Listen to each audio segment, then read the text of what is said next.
Broadcasting live from the Business RadioX studios in Atlanta, Georgia, it's time for Coach the Coach Radio. Brought to you by the Business RadioX Ambassador Program, the no-cost business development strategy for coaches who want to spend more time serving local business clients and less time selling them. Go to brxambassador.com to learn more. Now, here's your host.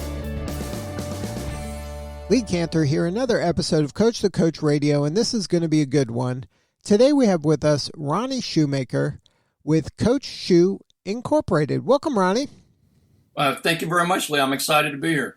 Well, I am excited to learn what you're up to. I am a big fan of leadership coaching, and I think it's so important in today's world. Tell us about your practice. How are you serving folks? Yeah, again, great question. So I'm in Dayton, Ohio, the great Midwest, and I am a franchisee and a coach with Intelligent Leadership Executive Coaching is the main thing that I do through my corporation of Coach Shu Inc. So I'm providing leadership training to executives from the C-suite down to emerging leaders. So how'd you get into this line of work? What's your backstory? So I've got 40 years in leadership, the last 21 or 22 years in healthcare administration leadership. I started in healthcare in 99 as a chief financial officer, worked my way up as a COO of a hospital, a physician-owned surgical hospital here in my hometown in Ohio, and have served in many roles, CEO, CFO, COO in healthcare over the last 20-some years, working with a lot of physicians and leaders in hospitals and physician practices. So let's talk a little bit at a macro level about leadership in general. Do you find that leaders are born or are they made? What's your take on that? I think leaders are born with some God-given ability, but they're made through trial and error. They're made through working with coaches. They're made with working with their staff and other leaders to get feedback on their strengths and their gaps and their weaknesses. So it's a little bit of both. I think we have the ability. We just need some help. A lot of times leaders do, and taking that ability and using it better, using the strengths to it to experience a better leadership role for them and their staffs. Now, do you feel that if you took a random person, you'd be able to help them become a better leader? I'm not saying they'd be the greatest leader of all time, but they would just kind of maximize their abilities? Absolutely. I think everybody has some type of leadership ability within them in their inner core, as we like to refer to at ILEC. And as a coach, I have the assessments and the tools and the training, the ability to have them look in a vulnerable type of state inside and highlight through different tools and assessments what their leadership abilities are. Again, they need to be vulnerable. And then take those strengths that we identify and put together a development plan, an individual leadership development plan to highlight and strengthen those leadership skills that we have inside us. So, yeah, I think everybody's got leadership skills, some more than others. Some want to exhibit them and explore them more than others. And that comes with your personality. But I think we all have some type of leadership abilities. Now, when you're working with an organization, are you sometimes tasked with, hey, fix Bill, when Bill may not think there's anything wrong with him? Yeah, I don't like the terminology of fixing. I don't think as a coach we want to take on the responsibility of fixing somebody. What I do as a coach is work with the client, both asking the client to be vulnerable and me as a coach to be vulnerable with my experience, and identify again those inner core strengths that they've got, get feedback from their staff, from their stakeholders, and figure out a way not to necessarily, as you say, fix the leader, but identify ways to make them a better and stronger leader. Now, you use the word vulnerable several times. I'm sure that's not by accident. In order for this to be effective, or coaching, I guess, in any situation to be effective, it takes some level of self-awareness and humbleness and openness and kind of, the person you're working with raising their hand to say that I want to change. How do you kind of assess whether the person is saying, they want to change, but really meaning they want to change? Yeah, vulnerability is key for the client and for me as a coach. Through just building a personal relationship, I spent a lot of time before we really even dive into the actual coaching journey of forming a relationship with the potential client, making sure they understand that this is a journey. It's not a quick fix. And if for it to be successful, they have to be vulnerable. We get feedback. We get feedback from many stakeholders during this journey, whether it's their coworkers, whether it's the people that report to them, whether it's the people that they report to. And we get honest feedback from those folks. So what I urge them is we're going to find out one way or the other. And when we ask for positive and negative feedback, that they need to be receptive enough to hear it, because everybody should be on the same page of making this leader a better leader and not as a personal attack. And as a coach, I'm vulnerable as well. I let them know my failures as a business person, what I've learned, and share with them any of the failures and the successes that I've experienced as a leader as well. Now, talking about a little bit back onto your journey, having as much experience as you had at the executive leadership level, why'd you choose to go the franchisee route rather than just kind of Ronnie's own consultancy route? Well, what ILEC brings to the table is a proven set of tools and assessments and training. Part of what I like about the franchise is, in any way in coaching, there's an arts and a science to it.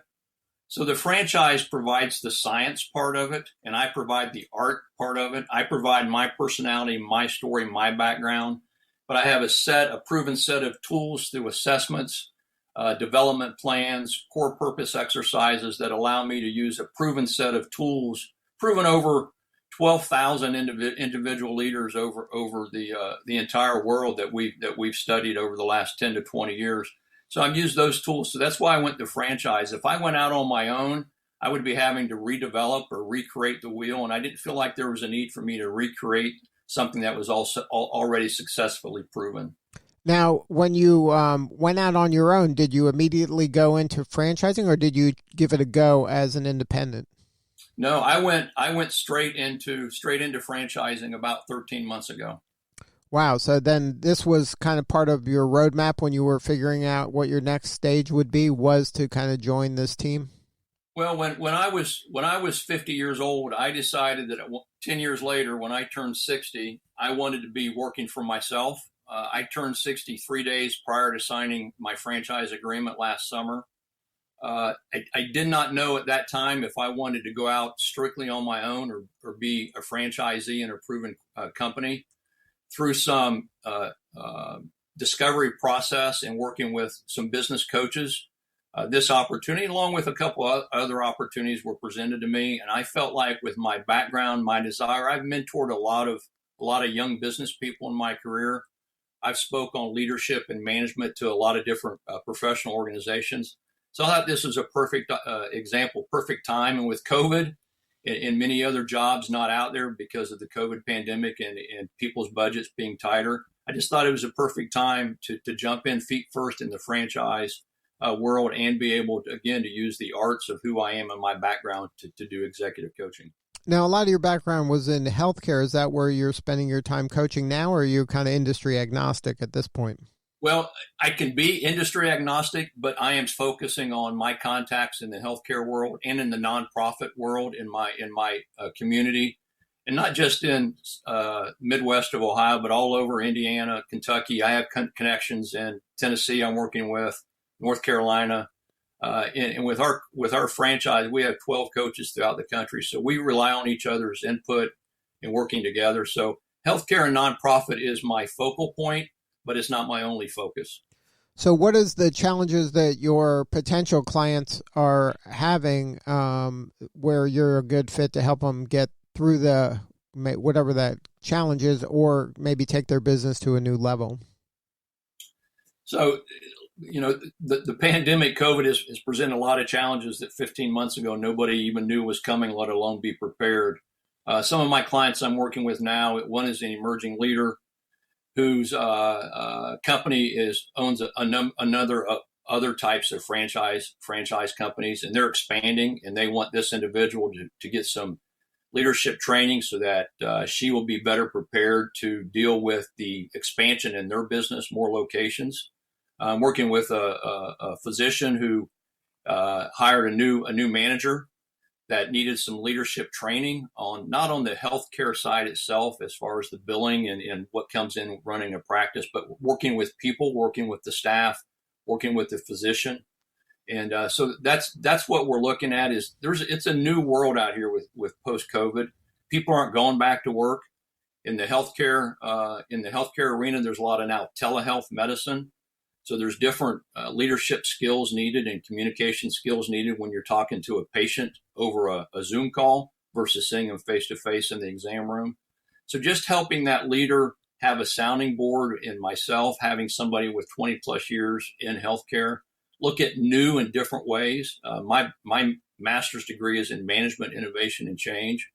So I think with my experience and my education, I can help leaders of today look at the changes that have been forced on them through COVID and have them look at a different ways to attack maybe the same problems, but to look at it a different way. Now, I would imagine, like you mentioned, that since the world has kind of gone remote and is accepting of this new kind of remote communications and remote interactions with their service providers, that it's a challenge for a lot of folks to maintain that culture that they had previously when everybody was in the same location and they can see people and shake their hand and hug them and interact with them face to face. How do you help your clients kind of maintain a culture? I'm sure it has to be tweaked a little bit. It can't be the same exact culture, but I would imagine the big why and the mission can't really change that much, but maybe the execution on how they interact and communicate has to be adjusted.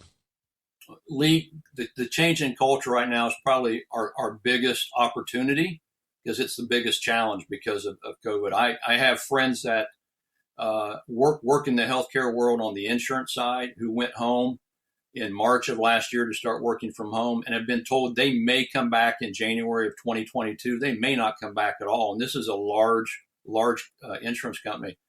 The relationship building, a lot of them, if you've already got those relationships pre-COVID, they're a little bit easier to maintain, especially as the world's loosening up a little bit with some of the constraints we had. It's really tough when you hire a new person and you've never met them in person. So what I tell my leaders that I'm working with, my managers, is they've got to be able to spend some time, whether it's on the phone or on the Zoom or Teams or whatever, and asking personal questions about that employee and their family, and not just about what can you bring to me to make you a good employee, but what can we do to form this relationship? Because people strive and yearn for that opportunity to walk down the hallway, like you say, with a cup of coffee and drop in a coworker's office and say, hey, let's talk about this little problem I got. You've got to create that personal relationship, at least in my belief. You got to create that personal relationship first and foremost, so that your staff, whether it's a coworker or somebody that reports to you, is willing to be vulnerable and open up and say, here's the problem I'm having. So we need to be able to use technology the best we can and look for opportunities to get together face to face, whether it's at a coffee shop, whether it's, meeting them literally I've had people meet in the parking lot of the grocery store because they ran into one another and then they're an hour later talking about what they've had to deal with at work. So it is a challenge. But again, it's looking at different ways of doing things in a different world that we're in now. And it's like you said, it's got to be done kind of intentionally and proactively. This is not something I believe culture is something that's going to happen whether you work on it or not. There's going to be a culture, so you might as well create some intention behind it and be mindful about how this is going to play out and carve out specific times where people can interact in this kind of more casual way that maybe historically that wasn't the case. Yeah, Lee, you're 100% right. Every workplace has a culture, whether it's good or bad, they have a culture. And the leaders, in my opinion, the leaders are the ones that are responsible for setting the path to create a good culture. So for a leader to, like you say, to be intentional, it's easy to be intentional if you can walk down the hallway. It's a whole lot more difficult to be intentional in today's world. So they do have to set out time. They do have to carve out time in their schedule and ask their staff to carve out time, because you just can't drop in and have that conversation like it used to be. So again, to me, all the responsibility is on the leader and the leadership team to create the culture that wants people to continue to come to work on a daily basis, even if coming to work is walking from their kitchen to their office in their condo, like I'm doing today, and talking with somebody on the phone. Now, when you're working with a leader about this, is this something that's like an aha moment for them, that they're like, look, I got a million things on my plate. This is now just one more thing that I got to deal with? Or is this something that they're like, okay, I know this is important. I got to really lean into this in order to really grow my company and really serve my people? It's not an overnight. It's not a quick fix. It's not a ha-ha. They may realize, they may get a hint or an indication that it's important, but it's a process of again, being vulnerable, having conversations with their coworkers and with the people the stakeholders that they report to, and then setting a plan or a process in place, developing a plan to identify the new hurdles we have in today's workplace, and get feedback on how this works best. One of my management styles is, if I've got 10 people that report to me, it's important for me to understand how those 10 individuals are wired, how they communicate, how they work, and then for me to react accordingly based on who I'm talking to. So if I've got an employee that works best at 8 o'clock in the morning, I want to be on the phone with that employee at 8 o'clock in the morning, whether I work best at 8 o'clock or not, which I do. I work better at 6 a.m. than I do at 6 p.m. So it's the effort that the leader must take to make themselves accessible and vulnerable to their staff as well. Well, Ronny, what has been the most rewarding part of this adventure, this new chapter in your career thus far? Seeing a successful journey, working with clients and learning more about them. I've had a couple clients that I already had a personal relationship with. I've had clients that I did not know prior to. And seeing success, seeing them come back to me when I meet with them on a weekly or every other week basis and say, you know what, this worked. And I felt a win. A small win's better than no win at all. And I can walk out of that meeting, no matter where it's at, confident that what I was able to bring to the table to help them was successful, because it's all about helping each other. It's all about forming those relationships and having them be successful.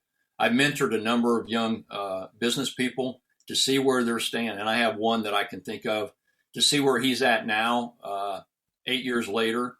It's not because necessarily what I've done, but because he's opened himself up to input from a lot of different people in our community. That's what makes me happy and makes me want to continue doing what I'm doing. Now, any advice for other people that were maybe going through that transition that you went through, working for a large corporate entity and now kind of carving your own path? Any advice for them on how to kind of smooth that learning curve? Yeah, be vulnerable and ask a lot of questions.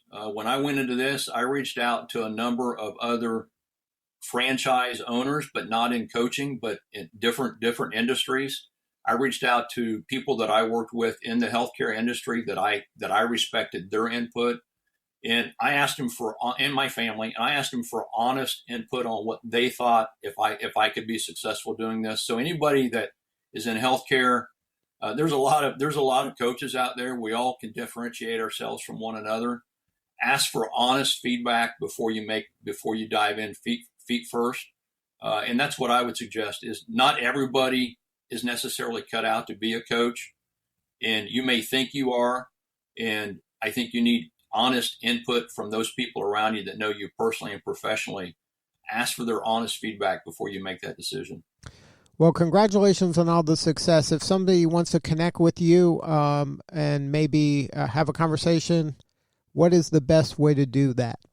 So you can reach me through my website, which is ronnyshumaker.com, or you can reach me. You can reach me on my cell phone, which is 937-925-5005.